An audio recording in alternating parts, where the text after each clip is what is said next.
Hello, hello, ladies and gentlemen. This is your girl Mitzi, and this is Mitzi. Let's think about it. Today we are thinking about change fatigue. That is a thinker. And luckily, I have Vijay here who's going to help us think about this in a whole new way. So thank you so much, Vijay, for coming on to my show, sharing your time and your perspective with me. You can do anything right now, but right now you are with me, so I truly value this time together.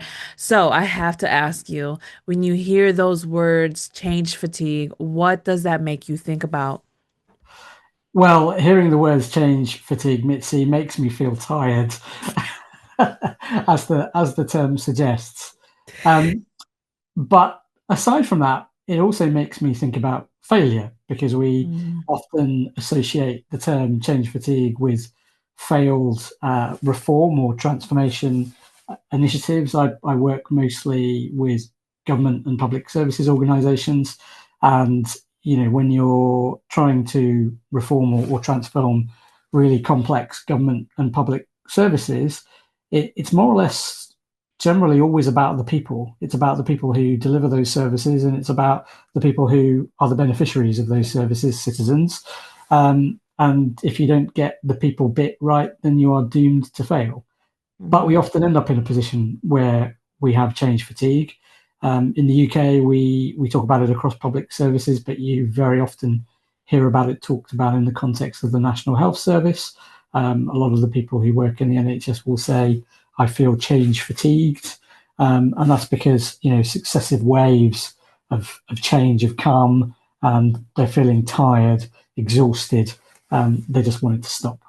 Oh, absolutely. And you're absolutely right. I mean, I think the way that you brought it to attention is very beautifully stated because people are exhausted. You know what I mean? People feel tired when they think of this change fatigue. And for the public service, especially I think COVID era, really made us realize like those people who were on demand or they were necessities, they really they took a toll on it because they realized like, wow, not only am I considered a necessity, but now I have to deal with all of the extra burden or load that comes with it. And I don't think people really talk about that, and especially in the health service industry, because I worked in the health service industry for 10 years and I know exactly how that change that pressure is put on them, and the pressure of just performing and continuing and maintaining that performance level can be extremely exhausting. You know what I mean? It really takes a toll on your mind, on your body, your soul, even. You know what I mean? You can't even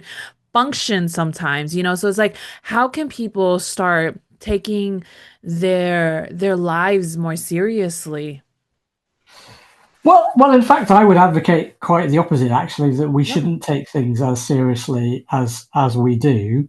I mean, one of the things that SIBO, my company, advocates for is to bring play back into the workplace. So Okay. when we're working with teams on reform, transformation, change, we like to bring a lot of fun and humour into the process. Now, these are often very serious journeys that we're embarking on, but that doesn't necessarily mean that every single minute needs to be Yeah. deeply, deeply serious and Hmm. deeply, deeply unfun. So, Yeah. we use things like artistry, rich picture drawing. We build with Lego. We take Okay. people out to cook together. So we we do some fun stuff, and we often find that that's a really good way of reinvigorating those processes of reform, transformation, and change. Um, but we also advocate for a human-centered perspective, and when you put people front and center of these, big, ambitious, visionary attempts to change complex systems, you generally tend to get better results, or at least that's in our experience is the case. One of the things we also advocate for is empathy, Mm. and that's on both sides. So Yeah. um, you often find there are unreasonable expectations on the part of leadership, and there are unreasonable expectations on the part of people who are not in leadership positions. Um, Leaders often perceive change fatigue as resistance for the sake of it. Well, it isn't that. It's often very much it's just about people are tired of being asked to adapt all the time. Um, Yeah. Being asked to constantly adapt it's obviously going to take a psychological and sometimes physical toll on people. But at the same time, the people in an organization who are not in leadership positions may equally have unreasonable expectations that things can stay the same. And Yeah. in the world that we exist in right now, we've entered what I call a fifth industrial revolution. Um, we're under more pressure than ever, wherever you are, to change. It's not just about the rise of AI, but we've got a pretty volatile geopolitical situation globally. There isn't really any country on earth that isn't being affected in some way by the geopolitical changes that we're seeing. We've also got the challenge of climate change, et cetera, et cetera. We've got all these big existential changes happening, so it isn't reasonable for people to expect that organizations cannot change to adapt to those challenges. Oh So yeah. that human centered focus, having empathy for each other, is critical. Oh, I love that the way that you broke that down because I do think it's very real how we can't always be so serious, you know what I mean? And we have to be real, you know what I mean? Sometimes it's about just having fun, loosening it up and just letting go. And the fact that you talked about bringing that fun back to the environment, to the organization, I think it really holds value because it's kind of like you were talking about. It's universal. It's worldwide. It doesn't matter what country that you're in. You're dealing with some type of turmoil, some type of pull, some type of take, some like there's always something. So no matter what industry you work in, no matter what country you live in, no matter where your environment is, you are going to feel this change fatigue in one way or another. Even in your family dynamic, you can still feel it. You know what I mean? You don't even have to work for an organization. Just that change in your home environment can just cause an anxiety, you know what I mean? That pressure, that invisible pressure that we feel on our shoulders. And I think when we are coming back to that moment of play, like you were talking about, oh my goodness, I really do believe what you're saying. Like it brings us back to who we are as humans, you know what I mean? It reminds us that we are humans. And when we are just focusing on the moment for whatever it is, we are allowing ourselves to be free, to be creative and be imaginative. And I like the fact that you bring Legos, you bring cooking because that allows people to touch, you know what I mean, and to use all of our senses. And when we use all of our senses, it allows us to feel grounded, you know what I mean? It allows us to just be present and in the moment and be more mindful. And I think that's a lot of times that people lose is that being present because they're so pulled by what had just happened just a couple minutes ago or just yesterday or just a couple of weeks or days or years or whatever it may be in the past, or they're getting pulled far in the future and they're never really being in the present, you know what I mean? And or if they're in the present, their mind is chaotic and they're in this maze of things that they still have to do for that day.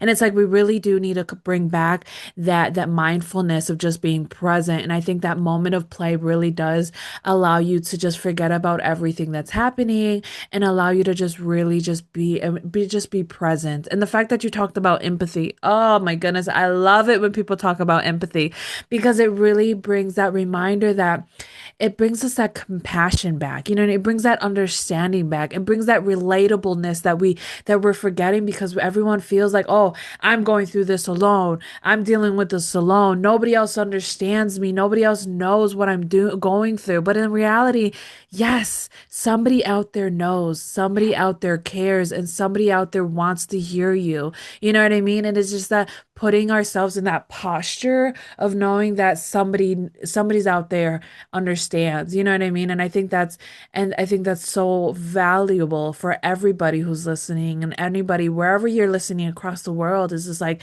reminding yourself that it's okay to feel what you're feeling, but just try to look at it in a different way has so much value. So I think my question to you is when do you acknowledge where change is bad? That's a really good question, Mitzi. I think we often don't. Now, I mean, the job we do is we're often stepping in to scenarios where leaders have admitted that things have gone wrong. That's often the most difficult thing to do is to admit things have gone Hmm. wrong, because it may also mean admitting that you've made a mistake. Sometimes it might mean not admitting that you've made a Yeah. mistake. But I guess, honesty, candor, those are things that we agitate for anyway. But really, it's about being honest with yourself and being honest with others, and that's the point at which you can hopefully generate self-recognition that something Hmm. has gone wrong. Yeah. And it's not easy for any of us to do that. We work with people who are in very senior leadership positions in public services, and there's a lot at stake for those people. So, in the US, a lot of to a greater degree than we have here in the UK, people are political appointees. So the stakes for those people are even higher. But here in the UK, for example, if you're a senior civil servant, or you're a chief executive of a local council, or an exec in the National Health Service, you could come under scrutiny in the press, and um, that could be the kind of thing that ends your career.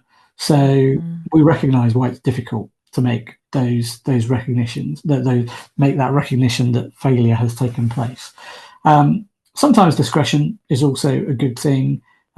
You can make an admission of failure without necessarily trumpeting it from the rooftops. Hmm. Um, so you've got to do it in a way that feels comfortable, and authentic to you. But really, the first step is to recognise that something has gone wrong, and the second is to be willing to ask for help.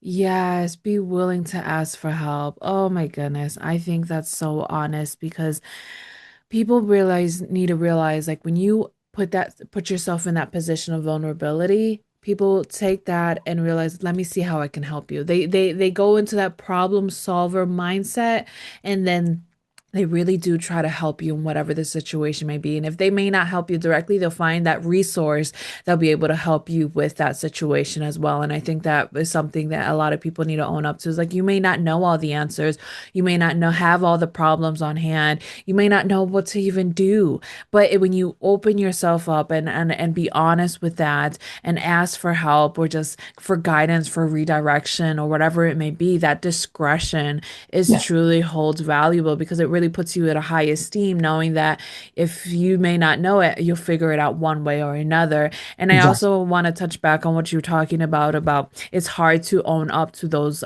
mistakes, you know what I mean? Or knowing that it's bad and changes and things like that. Because you're right, you could lose your job, you could get canceled, you can, you know what I mean? That downhill path can really get real steep real fast, depending on the circumstance or the situation in hand. So it's just like that accountability, it really needs to be in discretion and really have that discernment to know when to actually be honest about the wrongs that you have, but just also have that self accountability and honorability too. You need to honor your mistakes sometimes, despite the fact that if it means losing your job, at least you'll have your dignity intact, and knowing that you're still a trustworthy individual to own up to the fact that, hey, I make mistakes, I'm human. And I think that's a lot of the times people forget, is that we're human.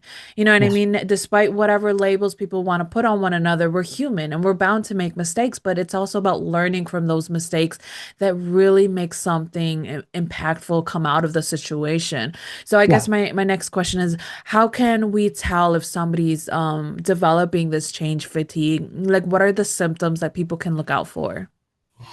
That's a really good question. I mean, a lot of it is behavioural. In the organisations that we work in, we see cynicism, a lot of disengagement. So for example, people may not turn up to meetings. They may no longer engage through forums that they may have previously engaged with. Also, people only working to the letter of the contract. I mean, most Mm, organizations in this day and age require their people to do a little bit more than what they're paid for. That's pretty much in any sector or any industry, right? mhm, Whether it's 1% more or 50% more, most organizations are dependent on their workforces to do more than they're paid for. And often when we start to see people who are only working exactly to the letter of what their job is, that is generally a fairly good sign that those people have mentally checked out. Mm. Um, and then, other things you could look at data. So in organizations where there's a lot of change fatigue, you may find staff turnover is heavier than maybe compared to other similar organizations. You may find staff sickness is higher than in other comparable organizations. Those are all things that you can keep an eye out for. Some of them are objective, some of them are subjective, but there's a range of indicators there. Oh, absolutely. And I think you really touch base on all of those good details, you know what I mean? Because when we notice those high turnovers, when we notice that minimum work environment, bare minimum activities, like okay, they'll greet the guest, but they won't actually go out their way and guide the guest to wherever destination that they're actually looking for. You know what I mean? Whatever. I mean, we could put it in so many different scenarios and depending on the job, but it can happen in any type of environment, any type of work field. You could work for the government, you could work for the local supermarket, you can work for, you know what I mean, your own business. And sometimes you can even have that for even being a self-employed per individual or an independent contractor. They have, you know what I mean, you could still have that where that bare minimum activities is really making that like flat, like that light bulb go off to realize like something is going on internally that I need to really sit down and have that moment of reflection. And I think a lot of people don't realize that that reflection to really determine what is really going on is necessary so that you can really get to the bottom of the situation. You know what I mean? Because people really need to have that moment Yeah, to just like reflect, just to really think about it. You know what I mean? Just think about it. exactly. And so I know time is catching up to us. So what can be some lasting words that you can leave us off with to truly keep on thinking? Well, there's an art to aligning purpose, people, and pounds, as we say in the UK, purpose, people, and dollars in the US, or whatever your chosen currency is. Um, but I would say for leaders that there's a particular challenge in the world we find ourselves in now, which is to not be responsible or feel accountable for everything. You can no longer take that role as a leader. Instead, your role is to create the conditions for success. So that means you can't be across everything all of the time. And at the heart of that model is trust. You need to trust your teams, trust your people, trust other members of your leadership team. And that trust is what will be your biggest protection against change fatigue. Because if you trust people, you're then effectively going to have to share the right levels of information with them. You're going to have to articulate what's the direction of travel to those people, and those are all things which guard against change fatigue. Oh, absolutely. I think that that ties everything that we were just saying all together is having that trust, relying on that empathy, you know what I mean, connecting with one another, having that play, you know what I mean, and just positioning yourself to true success is really admitting to what you really can and cannot do. You know what I mean? We can't just continue to overextend ourselves in manners that really don't serve us because we're only hindering ourselves in the long run, and not only for ourselves, but it also ripples effects into our family lives, into our personal lives, into our social lives, into our friend lives, you know what I mean? Our relationships with our children, our parents, are just our anyone, you know what I mean? Really, you could fill in the blank and add in whoever that you know is affected by your decisions and your lifestyle. So I Very think true. when we realize that our lives are more impactful than what we actually consider them, then we'll have that consideration, we'll take that discretion, we'll have that discernment so that we can make a more meaningful decisions and actually be more realistic with our time. You know what I mean? You can't really extend yourself like an octopus juggling all of these balls with all these eight hands. Like we don't have eight hands, you know what I mean? We only have two. So it's like some people only have one, you know, and some don't even have none. mind. So it's just like we really have to be considerate with ourselves and not just put that limitations, you know what I mean? Have that heart to heart conversation. So truly I do thank you for this opportunity. And ladies and gentlemen, if you enjoyed this conversation as much as I did, go check out Vijay. I have access to his website that has access to so much great information, so much great content, and so many ways for you to just continue on thinking. Because isn't that the point? Yes, it is. So, with that being said, bye.